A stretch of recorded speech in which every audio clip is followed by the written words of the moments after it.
This video is going to be about a question I get asked a lot, even by just random people or people that I talk to on, at various games and events or out in the real world.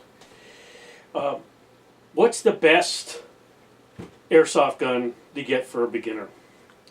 Now that's a very loaded question, because what I got as a beginner compared to what someone else got as a beginner can be totally different.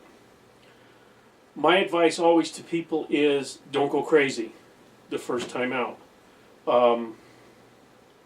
I've seen one gentleman spend almost $1,200 on gear and guns, and he doesn't play anymore. He only played for about 6 months and then gave up.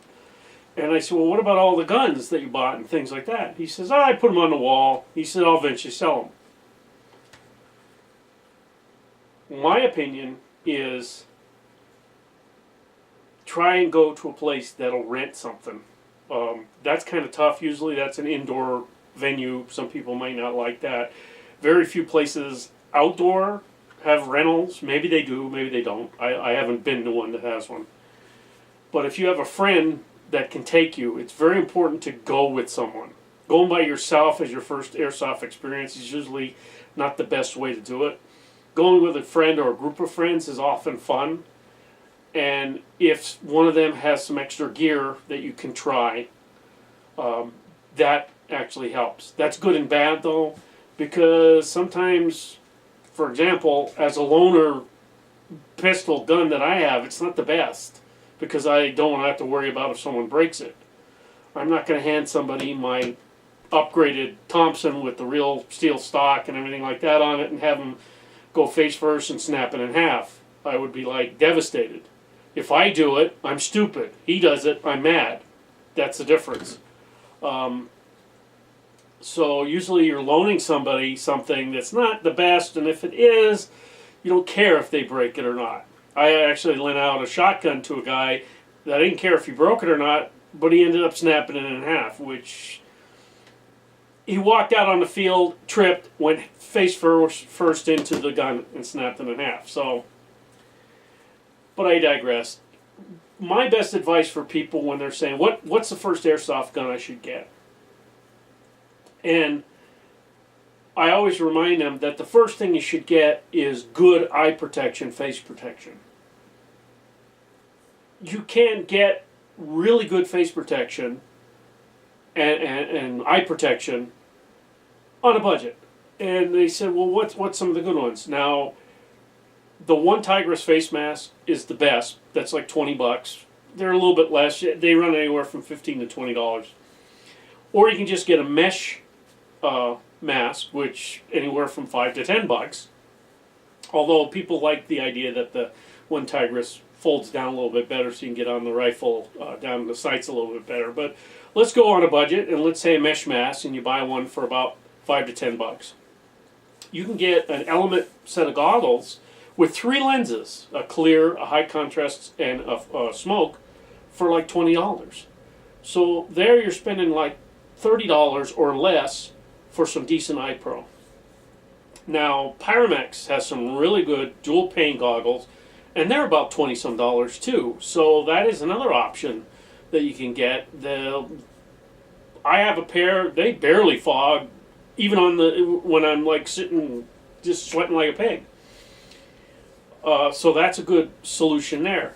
And I always say to people, what type of platform are you interested in? And I'll get, M4 is most popular, so I point somebody at a budget-friendly gun that's pretty decent for outdoors, because most of the people that I'm dealing with are outdoor players. If someone's saying, oh, I want to go CQB, then that's a whole other ball of wax. But let's just say Lancer Tactical has some really good budget guns for under $200.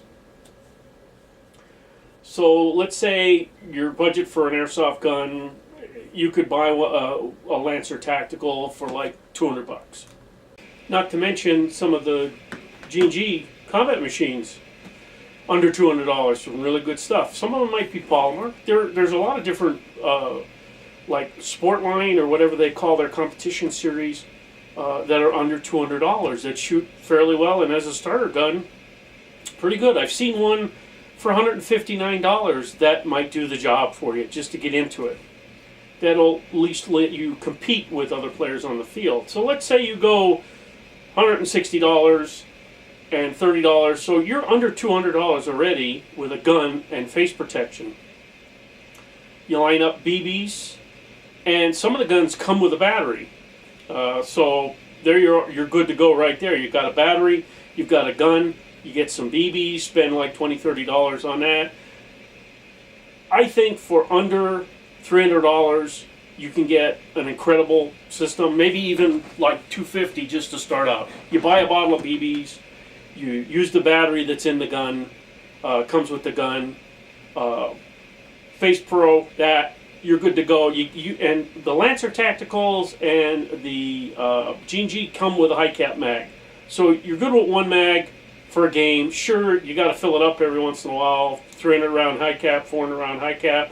But it'll get you playing for the day. In a nice open play, you'd have a good time. So that's my advice always to people. But then I will get the particular person that will say, well, I want to go buy a really good gun so that won't break.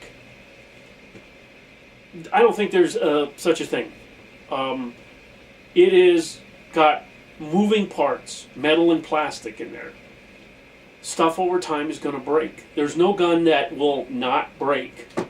There's guns that have higher quality that'll have longer lasting lifetime on the parts that are in there. Some of the guns even or replicas, can't say guns, some of the replicas have some really good parts in there, limited warranties through the manufacturer, through the companies you buy them at.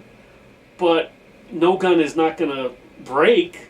Someone said, well, I don't want to buy something and have it break after a month. Well, I've had a gun and shot it for 2 weeks and it broke. And I didn't even take it to a game. This was just shooting target practice, trying to get the thing sighted in. Yet I've had a gun, a replica that I used for 2 years, never had a problem with it. Cleaned the barrel, that was it. I didn't do anything to it. So someone's experience may vary depending on their play style too. If you run and dive and drive the gun into the ground, eventually it's going to have a problem. Or if you're on full auto all the time with a high-end battery just lacing the crap out of the gearbox, that's not going to last either. So it's a tough question to say, to answer to a person and say, yeah, this gun won't break ever. Because they could buy it and a week later on their first game totally destroy it. So that's a tough thing when someone asks me that. It's like, I want to buy a gun that I don't have to fix right away. Well, okay, you could spend $600 on a gun, take it and trip and fall and drive it into the ground and break the barrel off, and that could be a $600 gun. I watched a gentleman buy a brand new Thompson. It was like $270, all wood kit on it, very nice. Put the mag in, walked out on the field. The game started. He ran over, tripped on a stone, and drove the mag into the ground and just snapped the mag well right out of the gun. Because the frame just cracked, broke, everything. There, he didn't even fire a shot out of it at anybody. So, was that the gun's fault? No. So, trying to get a gun that's not going to break is going to be tough depending on how you're playing. One of the other things that I hear about is the guy says, well, what kind of gear do I have to buy right away? Well, if you're just seeing how the game is, you don't have to buy any gear. Put a mag in your pocket. Call it good. I've seen guys run around with 2 mags in their pocket and a mag in the gun. Mag in the gun gets empty, they take one out of their pocket, put the mag back in the pocket, empty one, put the new mag in the gun. They're going. They have 3 mags for the day. They're good. I seen a guy with a shoulder bag throw stuff in it. Has 2 mags in there, some BBs so he can fill up. That's all he played with his kit all day. He had a fantastic time. Yet I did see a guy went out and he spent like $100 some on this rig and all these pouches and stuff like that. And he hated it. He said, this is horrible. I look at his rig and he's got all these mag pouches and all this gear, and I pick it up and it's the plate carrier. It's so heavy. I said, why did you go with that? I said, that's just way too much weight for you to run around with. Oh, everybody's got one. Well, just because everyone has one doesn't mean you should buy that. You should see what works for you. And naturally, the plate carrier didn't work for him. Since then, he's been playing with an H harness with a battle belt with like 4 mags and a dump pouch and his hydration on his back. That's it. And he's loving it now because he has that lighter rig. I like to play that way myself. I have an H harness, battle belt, very little encumbrance on me running around. When I would wear my one vest plate carrier that I had, and I had like mags all over the place and pistols hanging from it, and that, I didn't have fun because it was just so heavy and I wanted to be able to move. Now some people like to have all that weight, more realistic. It depends on your play style. But as a first-time airsoft player, you don't have to worry about your rig right away. You don't have to worry about like mag pouches and stuff like that. After you see how it is, you might have the M4 and use it for a game or two and say, I don't really like this, but I was using my buddy's AK and it's fantastic. Or, I don't really like the M4, this guy had an M14 and I was having a blast with it. Or, I'd really like to try an MP5 and run that because it's short and it shoots great. There's a lot of different platforms out there. And being able to try the guns is nice. And I would say that your best bet is if you go to a game and you see somebody with a weapon that you'd like to try, go up and ask them if you can test fire it. More often than not, somebody will say, yeah, sure, try it out. They won't let you probably play the day with it, but they'll let you have a good time.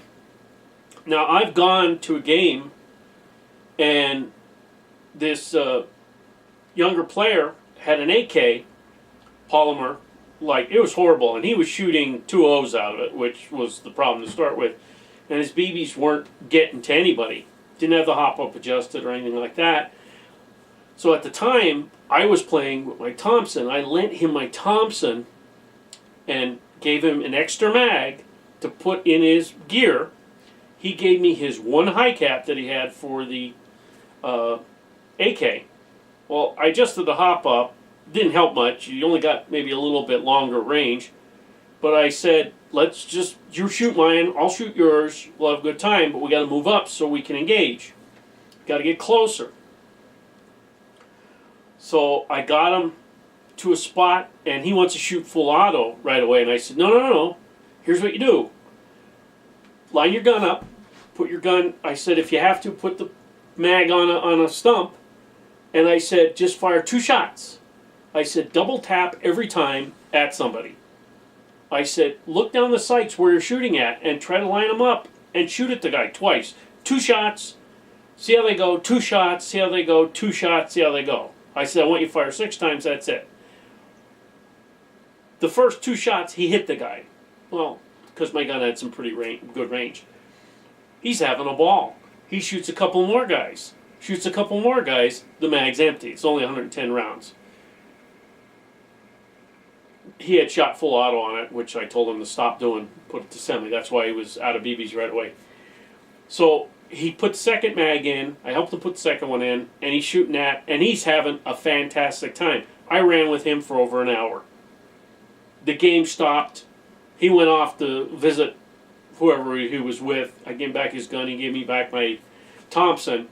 And I saw him later on in the day, and I said, hey, you want to switch again? He was, oh, yeah, sure. He switched with the gun. And I stayed with him for about another hour during a scenario that we're trying to take something. And I had him shooting at the window as I was trying to move up. Of course, being an old fat guy, I got shot right away. But it was a lot of fun watching him have a good time with that weapon. So his first thing was, when he introduced me to his father later on, saying, I want to get one of these.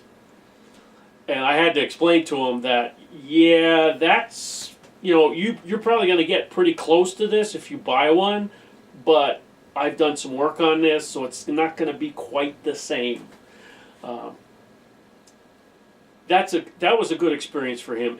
Just getting that player to see that you can have a lot of fun if you have a good gun, and teaching the player how to shoot. Him firing full auto with the AK that was only going like 60 feet. He wasn't doing anything. He's having fun shooting, but he wasn't hitting anybody. Getting him to be able to teach him how to shoot, that actually was pretty good. I'm digressing here a little bit. So the big thing is when people want to start off in airsoft, getting the right advice is important, in my opinion.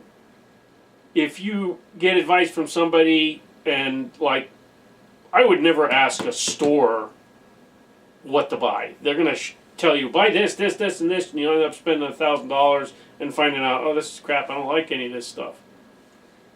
Seeing firsthand, finding somebody, and your best way to find somebody is on Facebook. Do a search for just airsoft, and like your location. For example, Pennsylvania. Put in PA Airsoft. You'll pull up a couple of groups, and you might find one that's close in your area. Or even ask, are there any groups close in my area or fields close in my area? Get to a field. Find some people that want to go to it. See if you can borrow some stuff off them. Have a good time. Don't go crazy buying stuff right away, because I've seen that. I've done it, and I've had people do it, and then they regret spending all that money, and then find out they didn't like it, or they don't like what they particularly bought, and now they have to buy something else, and they've wasted $600 or $700, and now they got to try to sell that, and you never get your money back on what you're trying to sell. So the main thing to always tell people is have fun. If it's not fun, it's not for you. That's in any hobby. If you're skateboarding and you're not having fun, well, maybe skateboarding isn't for you. If you're playing airsoft and you're not having fun, maybe airsoft isn't for you. Okay? Or on the opposite end, maybe you're not with the right people, or not at the right place playing in the right type of environment for your type of how you want to play. So, best advice is go slow, don't spend a lot of money right off the bat, and see if you can try it out before you go out and buy a bunch of stuff. This has just been my rambling today. It snowed outside, so I plowed, and I'm not doing a heck of a lot because it's nasty out. So, another video. I hope you enjoyed the video, and like always, you guys trying to have a good day today.